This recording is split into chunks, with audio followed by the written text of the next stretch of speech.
and the topic is the theories of entrepreneurship.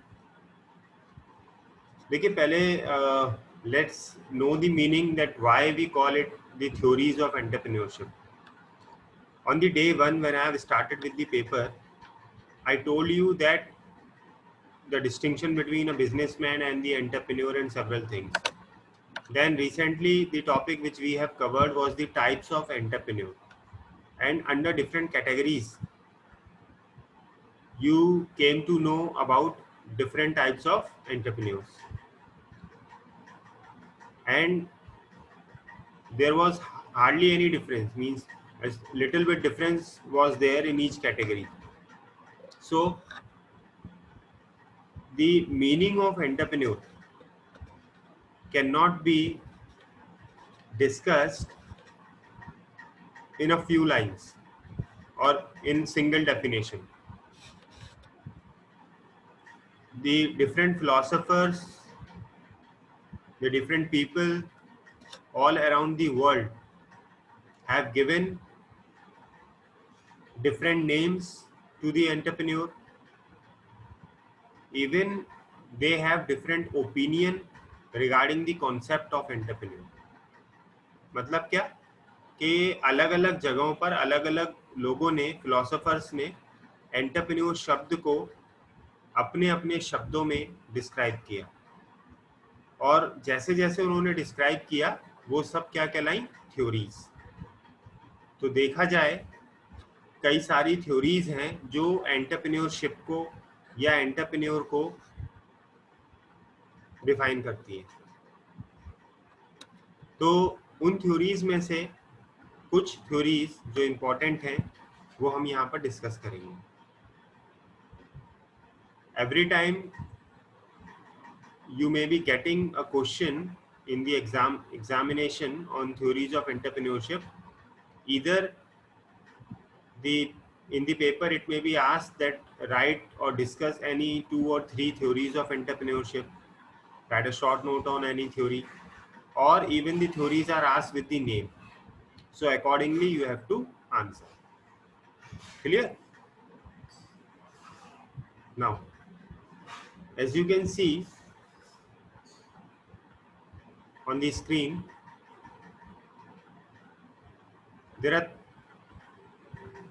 2 theories on the screen. First we will discuss the first theory, that is the risk bearing theory of Knight, given by Knight.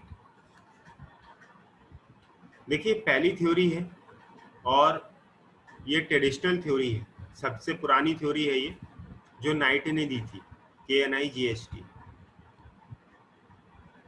और जो इसका base है theory का, जो इस theory का सार है, वो एक ही बात पर बताया गया है कि एंटरप्रेन्योर कौन है.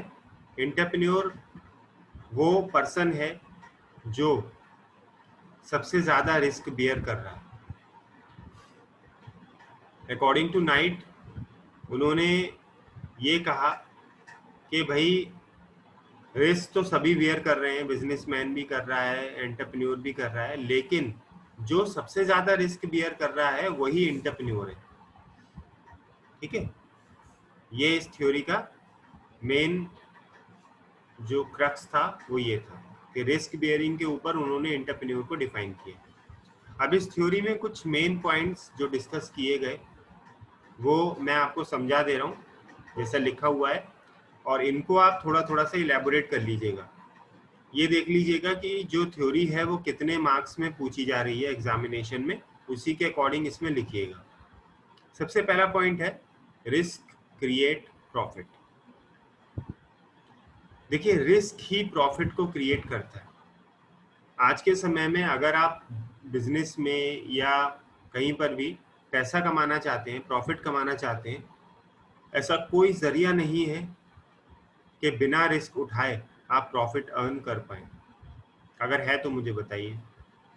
ठीक है, आपको अपनी तरफ से पहले पैसा लगाना ही होगा, चाहे कम लगाएं चाहे ज़्यादा लगाएं, but you have to invest, because until and unless you will not invest, you will not be getting the profits.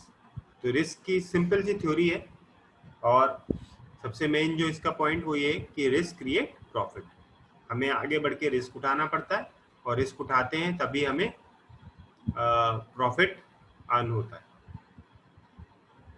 दूसरा पॉइंट इसमें कह रहा है कि मोर रिस्क मोर गेन। भाई ज़्यादा रिस्क उठाएंगे तो ज़्यादा बड़ा प्रॉफिट आपको मिलेगा, ज़्यादा ही प्रॉफिट होगा।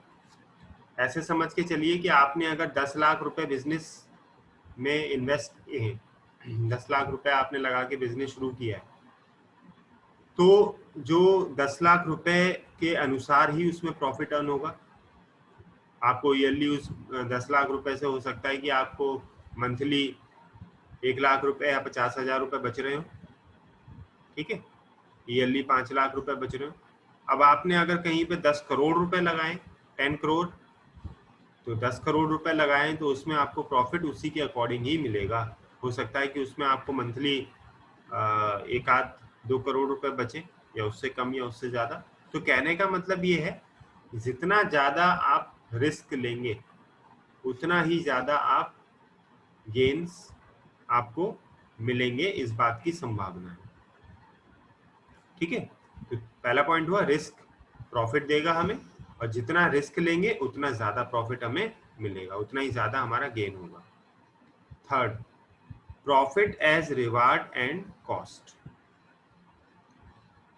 Profit as reward. अब देखिए, जो सैलरीड एम्प्लॉय है, जिसको सैलरी मिल रही है, जो जॉब कर रहा है, उसको तो आप रिवॉर्ड कई तरीके से दे सकते हो।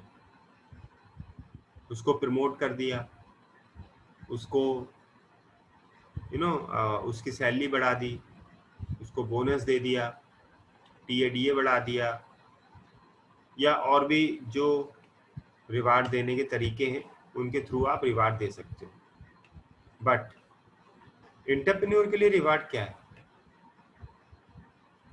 मैं एंटरप्रेन्योर को ऐसा थोड़ी है कि अगर प्रॉफिट हुआ, उसका बिजनेस अच्छा चला तो आप दूसरा बिजनेस दे देंगे या कुछ और। एंटरप्रेन्योर को आप क्या दे सकते हैं? एंटरप्रेन्योर तो खुद ही बिजनेस रन कर रहा है। तो देखा जाए तो एंटरप्रेन्योर के लिए जो प्रॉफिट अर्न हो रहा है वही उसका रिवार्ड है। एंटरप्रेन्योर को बिजनेस से कुछ और नहीं चाहिए। अगर उसने मेहनत की, उसका आइडिया सफल हुआ, उसने उसमें पैसा लगाया और उसको अगर रिवार्ड मिला, प्रॉफिट मिला, तो वो उसको अपना रिवार्ड समझेगा। And cost, reward and cost. Cost basically यहाँ पर जो बता रही है, अपॉर्चुनिटी कॉस्ट का डिस्कशन हो रहा है। तो अपॉर्चुनिटी कॉस्ट बेसिकली क्या होती है कि आप बिजनेस में जो पैसा लगा रहे हैं उसकी एक अपॉर्चुनिटी कॉस्ट होती है। जैसे मान लें आपने 1 लाख रुपए लगाया बिजनेस में, ठीक है, तो 1 लाख रुपए की अपॉर्चुनिटी कॉस्ट क्या है? अगर वो बैंक में डालते आप पैसा, तो 1 लाख रुपए पे कुछ भी नहीं करते अगर आप, तो 1 लाख रुपए पे आपको इंटरेस्ट अर्न होता। साल भर में आपका 1 लाख रुपया 1,05,000 रुपये हो जाता। एफडी कराते तो 1,06,000 या 1,07,000 हो जाता, कुछ भी ना करने पर। लेकिन एंटरप्रेन्योर ने क्या किया कि वही पैसा बिजनेस में लगा दिया अपने। तो 1 लाख रुपए घट भी सकते हैं, 1 लाख रुपए बढ़ भी सकते हैं। हो सकता है कि 1 लाख रुपए 1 साल बाद 1.5 लाख हो जाए। तो वो जो कॉस्ट इनकर हुई, अपॉर्चुनिटी कॉस्ट बेसिकली क्या है कि वो 7,000 रुपए जो बैंक में डाल के उसको मिलते, वो उसकी अपॉर्चुनिटी कॉस्ट थी जो उसने खोई, ठीक है। तो उस अवज में उसको रिवार्ड मिल रहा है। अपॉर्चुनिटी कॉस्ट ना मिलके उसको क्या मिल रहा है? रिवार्ड मिल रहा है। तो बेसिकली एंटरप्रेन्योर के लिए वही रिवार्ड है, वही प्रॉफिट है, एवरीथिंग इज सेम। फिर बात आ रही है कि entrepreneurs income is uncertain. Uncertainty है, ठीक है। अनसर्टेन का यहाँ पर क्या मतलब निकल कर आ रहा है, कोई बताएगा?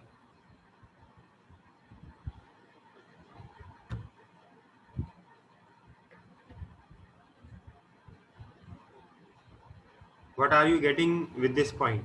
Entrepreneur's income is sir fix नहीं है, मतलब जरूरी फिक्स नहीं है कि उन्हें प्रॉफिट होगा, ये लॉस भी हो सकता है, प्रॉफिट भी हो सकता है, लॉस भी हो सकता है, प्रॉफिट भी हो सकता है। अनसर्टेन, अनसर्टेनिटी, ठीक है।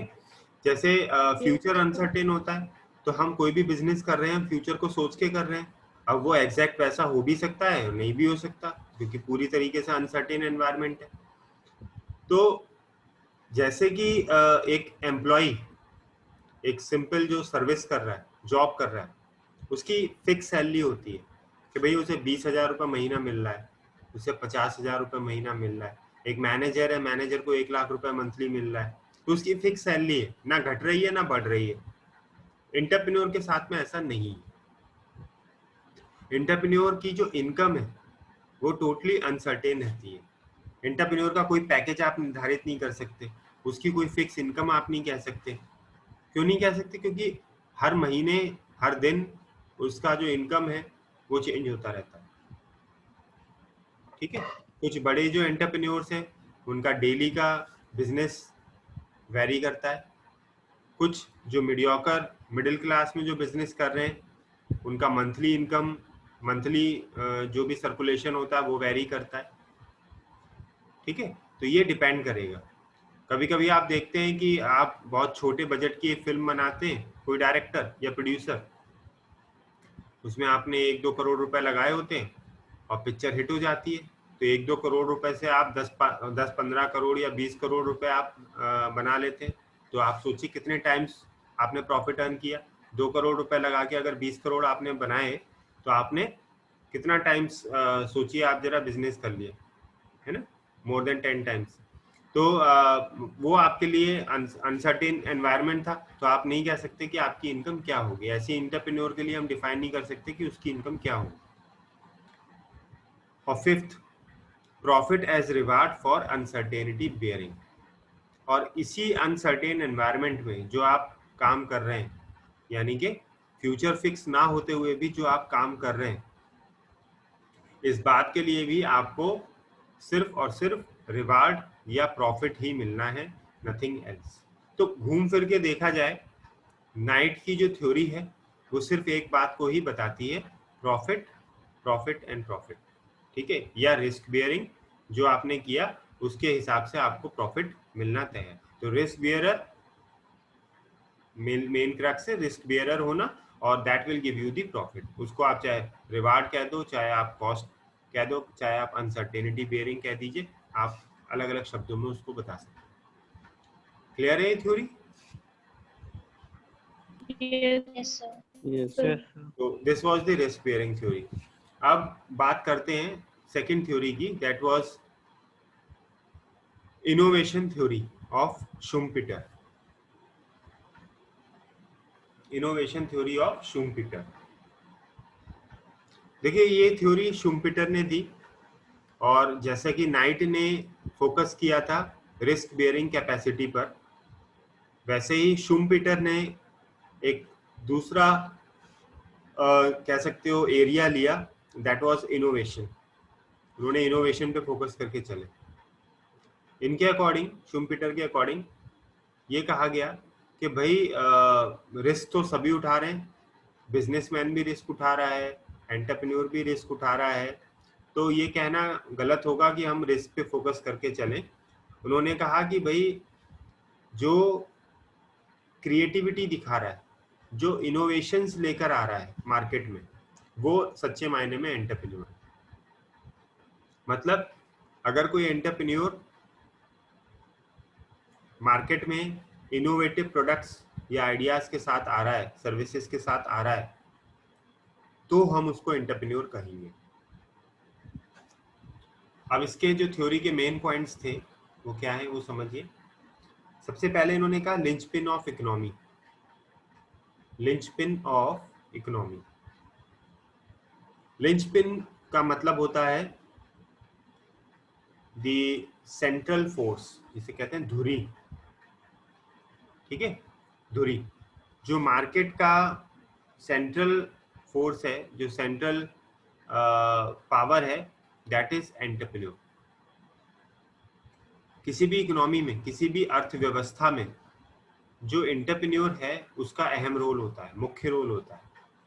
अगर उसकी अर्थव्यवस्था में, उस देश की अर्थव्यवस्था से एंटरप्रेन्योर्स को, बड़े एंटरप्रेन्योर्स को हटा दिया जाए तो उस देश की अर्थव्यवस्था गिर जाती है, धड़ाम हो जाएगी।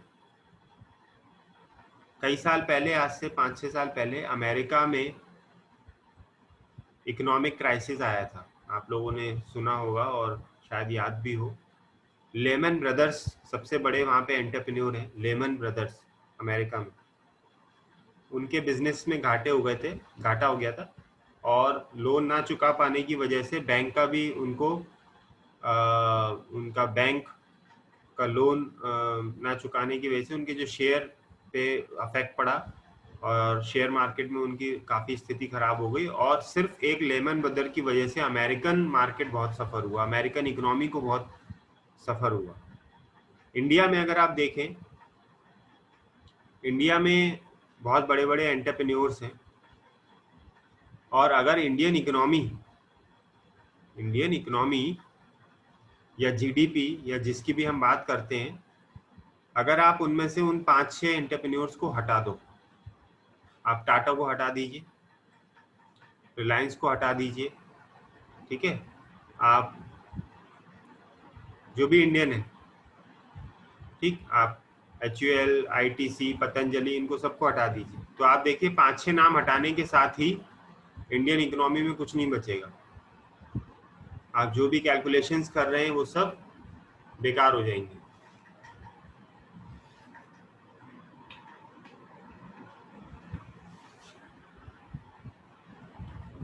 ठीक है, तो बेसिकली इसका क्या मतलब हुआ कि लिंचपिन ऑफ इकोनॉमी, एंटरप्रेन्योर क्या है, लिंचपिन ऑफ इकोनॉमी है, उस इकोनॉमी की धुरी है। जैसे साइकिल का पहिया देखा है आपने, साइकिल का पहिया, तो उसमें जो साइकिल के पहिए का जो सेंटर होता है जिसमें सारी तीलियां लगी होती हैं, अगर वो सेंट्रल पिन हटा दी जाए तो साइकिल का पहिया कस नहीं सकता, वो गिर जाए। ऐसे ही किसी भी देश में जो सेंट्रल फॉर्क है वो एंटरप्रेन्योर है। ठीक है, ये इन्होंने कहा इस थ्योरी में। फिर इन्होंने कहा, शुम्पीटर ने, कि इनोवेटिंग जायंट। जायंट का मतलब होता है वैसे तो राक्षस, मगर यहाँ पे इसका मतलब हो रहा है जायंट का बहुत बड़ा, विशालकाय, बहुत ह्यूज। तो जो एंटरप्रेन्योर है वो कोई छोटे मोटे इन्वेंशन नहीं कर रहे हैं, छोटे मोटा इनोवेशन नहीं कर रहे हैं, वो जो इनोवेशन कर रहे हैं उस पर पूरी अर्थव्यवस्था निर्भर है और पूरा मार्केट निर्भर है। उनके इनोवेशन करने के साथ ही साथ इस लेवल का इनोवेशन होता है कि पूरा मार्केट बदल जाता है।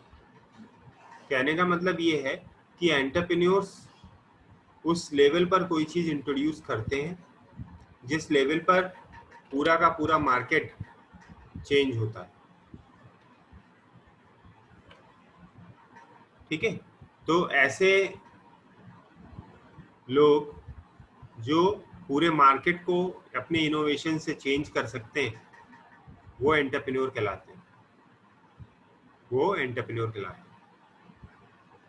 पहले कैश में लेन देन होता था सारा, और डीमोनेटाइजेशन के समय पर आपने देखा आपके पास एक ऐप आया, कोई उसका नाम बताएगा, जिसने आपको ऑनलाइन पेमेंट करना सिखाया?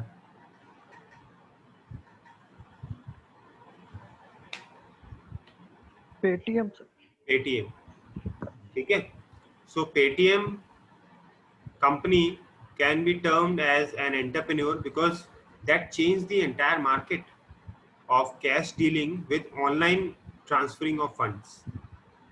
ठीक है, ऐसे ही ऑनलाइन आप जब रेस्टोरेंट का प्रोडक्ट खाते थे या खाना खाते थे तो आपको जाना पड़ता था, तो जोमेटो स्विगी उन्होंने आते ही रेस्टोरेंट का खाना आपके घर पहुंचा दिया। तो ये एक इनोवेशन है उस सेक्टर का, इनोवेटिंग जायंट है। मतलब इस लेवल पे उन्होंने इनोवेट किया कि आज पूरे दुनिया भर में, आज पूरे भारतवर्ष में आप खाना ऑर्डर करने लगे हैं घर से ही, एक ट्रेंड चल पड़ा है।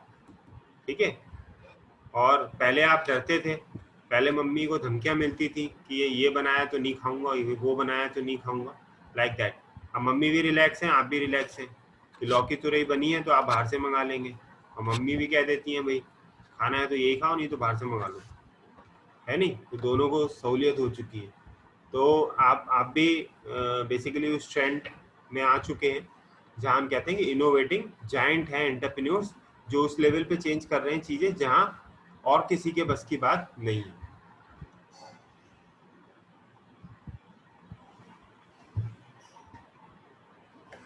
Third, leadership rather than ownership. A difference is there. देखिए, for an entrepreneur itself is the owner, nothing to say about it. Entrepreneur खुद ओनर है भाई, आपने उसने बिजनेस शुरू किया है तो उसको वो तो ओनर है ही, बट फोकस किस पे होना चाहिए? फोकस ओनरशिप पे नहीं है, फोकस है लीडरशिप पे। लीड कौन कर रहा है? लीड भी ओनर ही, एंटरप्रेन्योर ही कर रहा है, लेकिन किस तरीके से लीड किया जा रहा है वो इम्पोर्टेंट है। ठीक है, तो शुम्पीटर ने कहा कि जहाज का कप्तान कौन है, who is the captain of the ship, that matters. ठीक है, जहाज किसका है ये मैटर नहीं करता, क्योंकि चलाने वाला जो है वो परफेक्ट होना चाहिए।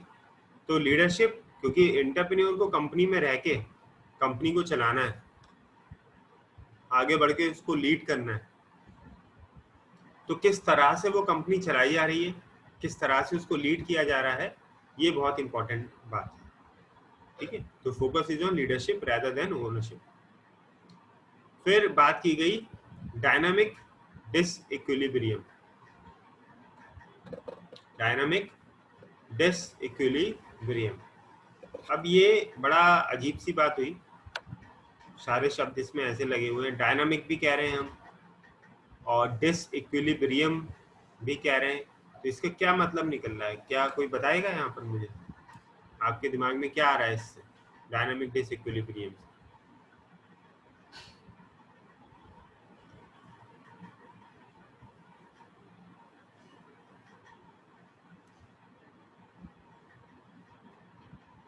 Anyone? No one knows.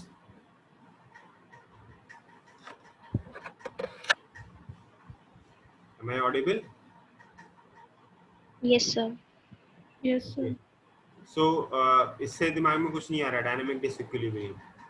देखिए सर ये वो हम्म, सर ये वो स्टेट ऑफ मार्केट है जहाँ पे कुछ मतलब हो नहीं सकता है, जहाँ पे कोई नई चीज नहीं इन्वेंट कर सकते हैं, हाँ, क्योंकि ये एक स्टेट ऑफ डिसइक्विलिब्रियम है। लेकिन यहाँ पे कस्टमर्स क्या कहते हैं, कंपेल्ड होते हैं, मोटिवेटेड होते हैं वो परचेज करने को चीजें। डायनेमिक ऐसे चेंज है, लेकिन यहाँ पे डिसइक्विलिब्रियम भी है, स्टेट ऑफ डिसइक्विलिब्रियम। थोड़ा सा मैं करेक्ट करूंगा। देखो, डिसइक्विलिब्रियम का मतलब समझिए पहले। इक्विलिब्रियम का मतलब क्या होता है? Equilibrium means stable, stable, equal, है ना, यस सर। इसमें कुछ नहीं हो रहा।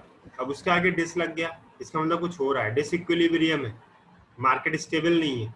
आप शेयर मार्केट देखते हैं ना, शेयर मार्केट, तो शेयर मार्केट यस सर। में उतार चढ़ाव होते रहते हैं। अगर वो एक सेकंड या थोड़ी देर के लिए भी एक जगह पे रुक जाता है तो लोगों को टेंशन हो जाती है कि ये रुका हुआ क्यों है। यानी कि इक्विलिब्रियम किसी को नहीं पसंद। मार्केट कैसा होगा?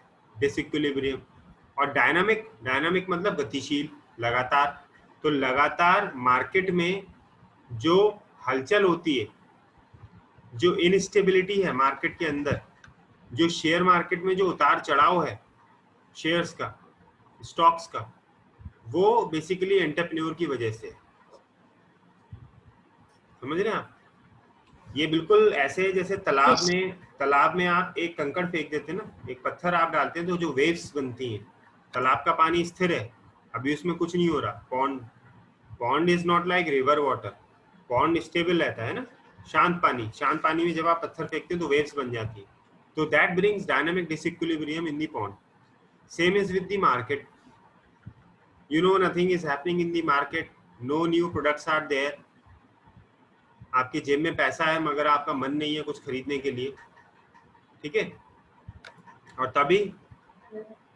तभी मार्केट में किसी नए प्रोडक्ट से हलचल होती है और लोग उसको देखने, सुनने और उसको खरीदने के लिए निकल पड़ते हैं।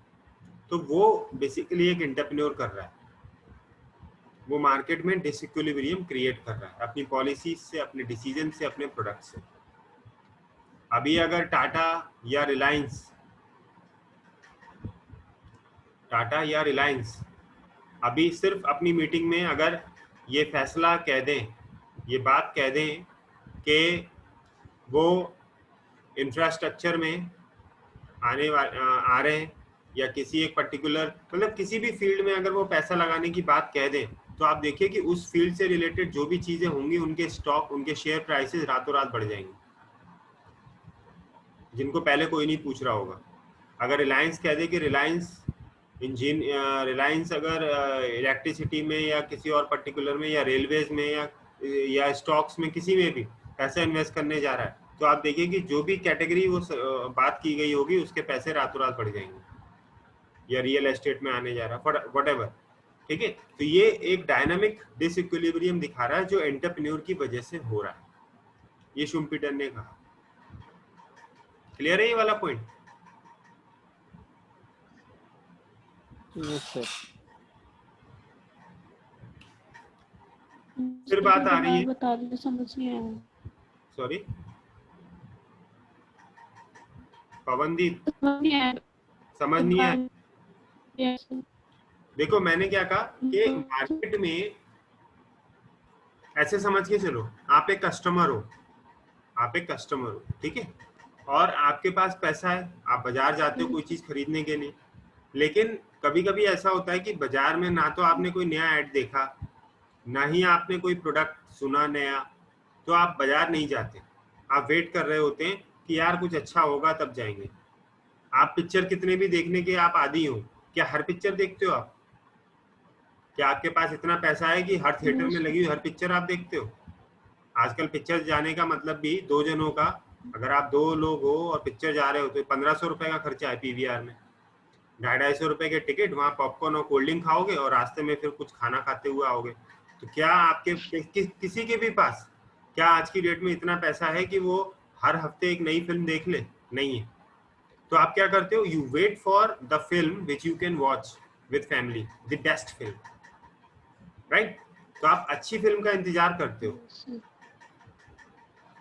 और एंटरप्रेन्योर क्या कर रहा है? एंटरप्रेन्योर उस मार्केट में जहां पर कस्टमर घर से बाहर नहीं निकल रहे कुछ भी खरीदने के लिए, वो उस मार्केट में ऐसी चीज लॉन्च कर रहा है जिसको सुनकर कस्टमर घर से बाहर निकलेगा, उसके बारे में जानेगा, उसको खरीदने आएगा। तो वो बेसिकली क्या कर रहा है? उस मार्केट का जो इक्विलिब्रियम है उसको खत्म कर रहा है। Getting? Now it's clear? Pawandeep? Yes, sir. Yes, sir. Okay, फिर क्या है नेक्स्ट? Exploiting opportunities. मार्केट में रहते रहते आपको ये भी देखना है कि मार्केट में और कौन कौन सी अपॉर्चुनिटीज आपके सामने। बेसिकली अपॉर्चुनिटीज क्या है? अपॉर्चुनिटीज किसी भी एंगल से हो सकती हैं, कहीं पर भी हो सकती हैं। अब आपको ये देखना है कि आप उनको किस तरीके से यूज कर सकते हैं। अपॉर्चुनिटी कोई लिखी हुई चीज नहीं आती है कि भाई ये कर दो वो कर दो, या आपको सोचना है कि आप उस अपॉर्चुनिटी को इनकैश कर सकते हैं या नहीं कर सकते। ठीक है, तो ये एक्सप्लॉइट करना है आपको, बेसिकली इनोवेशंस ढूंढने हैं। जब डीमोनेटाइजेशन हुआ था, नोटबंदी हुई थी, तो पेटीएम के लिए वो अपॉर्चुनिटी थी, क्योंकि नोटबंदी में ही आपने ऑनलाइन प्लेटफॉर्म उतारा। हाँ, अगर पेटीएम को पहले उतारा होता आपने तो फेल हो जाता, चलता ही नहीं। इसी तरीके से अभी कोरोना में हर कंपनी ने अपने सैनिटाइजर्स, हैंड वॉश, मास्क बनाने की तमाम कंपनी खुल गई है। वाइल्ड क्राफ्ट, पार्क एवेन्यू, पता नहीं किस किस कंपनी के मास्क आने लगे हैं। अमूल के भी मास्क आने लगे। तो कहने का मतलब ये है कि अब ये नई अपॉर्चुनिटी हो चुकी है कि कोरोना में आप सैनिटाइजर की मशीनें, घर सैनिटाइज करने के लिए, बाहर कार वगैरह सैनिटाइज करने के लिए मशीनें आ गई हैं। इंफ्रारेड वाले थर्मोमीटर आ चुके हैं जो पहले कोई नहीं जानता था, ना कोई पूछता था। ऑक्सीमीटर्स आ चुके हैं, घर घर में खरीदे जा रहे हैं। तो इनका मार्केट क्रिएट हो गया है। देख, समझ रहे हैं आप? कोरोना महामारी है, लेकिन इन चीजों के जो बिजनेसमैन हैं उनकी तो बल्ले बल्ले है भैया। आज की डेट में अगर कोई सैनिटाइजर बना रहा है बिजनेसमैन, तो उसका कोई घाटा नहीं, उसका तो प्रॉफिट है। उसका पहले बिक भी नहीं रहा था, अब रोज बिक रहा है। तो आपको अपनी अपॉर्चुनिटीज तलाशनी है खुद। You have to exploit your own opportunities. Clear? ये कहा गया है, शुम्पीटर ने कहा। Yes sir. और लास्ट Yes, है sir. Minimization of consumer sovereignty. Minimization of consumer sovereignty. Sovereign, sovereign कहते हैं हम सर्वोपरि, सर्वोपरि, सबसे ऊपर। जनरली सोवरीन शब्द हम जैसे कहते हैं ना, king, king is the sovereign king, यानी किसी भी राज्य में, किसी भी देश में जो राजा है वो सबसे ऊपर है। और मार्केटिंग में हम कहते हैं कस्टमर सबसे ऊपर। कहते हैं मार्केटिंग में, आपने पेपर पढ़ा है मार्केटिंग मैनेजमेंट, तो आपने पढ़ा होगा कस्टमर इज दी किंग। पढ़ा है customer is the king. Yes sir. अब ये बात हम पढ़ पढ़ के बड़े हुए हैं कि कस्टमर इज द किंग। अतिथि देवो भव, और कस्टमर को क्या कहते हैं, वो देवो भव। मतलब आप शॉप्स पे भी लिखा हुआ देखते हैं कि हमारा उपभोक्ता ही भगवान है, हमारा भगवान है। शुम्पीटर जी आए, इन्होंने उल्टी बात कही। इन्होंने उल्टी बात कही। इन्होंने कहा कि आप जो कस्टमर को भगवान का दर्जा दे रहे हैं, आपने क्या लिखा है शुम्पीटर ने, मिनिमाइजेशन ऑफ कंज्यूमर सोवरेनिटी, यानी कि हमें कंज्यूमर का जो सोवरीन दर्जा है उसे घटाना है, उसे कम करना है। ऐसा नहीं है कि कस्टमर भगवान बना दो उसको ना। क्यों भगवान बनाया हम उसे? भगवान बनाएंगे तो हमें परेशानी होगी, हम भगवान बनेंगे, वो हमारा भक्त बनेगा। ये इन्होंने कहा। ठीक है, अब वो कैसे होगा? वो होगा इनोवेशन से, क्योंकि इनोवेशन पे ही पूरी थ्योरी है। तो इन्होंने ये कहा जरूरत ही नहीं है कस्टमर के बारे में सोचने की, चिंता ही मत करो, ऐसा प्रोडक्ट बनाओ जो कहीं अवेलेबल ही ना हो, जो मार्केट में बिल्कुल नया हो। तो आपको कुछ भी बताने की जरूरत नहीं है कस्टमर को, ना पूछने की जरूरत है। उल्टा कस्टमर आपसे पूछेगा कि साहब क्या बनाया है आपने, मैं खरीदना चाहता हूँ। डिफरेंस समझ रहे हैं आप अगर ऐसा प्रोडक्ट बना रहे हैं जो मार्केट में ऑलरेडी अवेलेबल है, जो कई सालों से बिक रहा है, तो कुछ भी नया नहीं है, वहां आपको कस्टमर को भगवान बनाने की जरूरत है। आप उससे हाथ जोड़ के कहेंगे, विनती करेंगे कि साहब हमारा प्रोडक्ट खरीद लो। दूसरी तरफ वो कंपनीज हैं जो मार्केट में बिल्कुल नया प्रोडक्ट लॉन्च कर रही हैं, फर्स्ट टाइम कर रही हैं, उससे पहले कस्टमर ने वो चीज़ ना देखी ना सुनी, वो खुद भागता हुआ आ रहा है खरीदने के लिए। कौन सा मार्केट अच्छा है, पहला वाला कि दूसरा वाला?